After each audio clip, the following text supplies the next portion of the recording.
মানুষ সকালে দৌড়ে, বিকেলেও দৌড়ে। কেন দৌড়ে জানিস বাবু? টাকার পিছনে দৌড়ে না, সকালে দৌড়ায়, আবার লাফালাফি করে, বিকালে আবার লাফালাফি করে।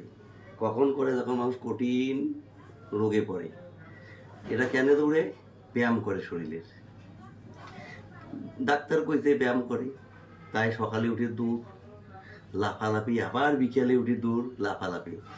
কিন্তু বড় বড় ডাক্তার, বড় বড় চিন্তাবিদ, বড় বড় শরীর চর্চাবিদ, বড় বড় বিশেষজ্ঞ, তারা রিসার্চ করে দেখছে 5 ওয়াক্ত নামাজ যে একদম উত্তম ব্যায়াম। রাইট হয় না? নয়? রাইট। যদি উত্তম ব্যায়াম হয় তাহলে এত দৌড়াদৌড়ি লাফালাফি করি কোনো দরকার নেই। কোনো দরকার আছে? না। নাই।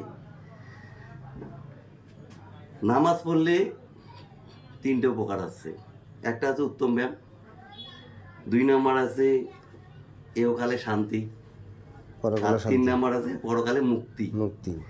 এটা মানুষ কোনটা করবে? যারা সঠিক মুসলমান, সঠিক বুঝে, তারা অবশ্যই 5 ওয়াক্ত নামাজ পড়ে। হ্যাঁ, মানুষ ব্যায়াম করবে না কেন? ব্যায়াম করবি, হ্যাঁ, কিন্তু উত্তম ব্যায়ামটা আগে। আগে, হ্যাঁ। সবার আগে। কথা কি সত্য না সত্য? রাইট। হ্যাঁ, কথা যদি সঠিক হয়, কথা যদি সত্য হয়, তাহলে অবশ্যই শেয়ারও হইবে, মানুষকে পৌঁছে দিতে হবে। এটা নৈতিক দায়িত্ব। Right. শেয়ার হবে, কমেন্টস হবে, লাইক হবে।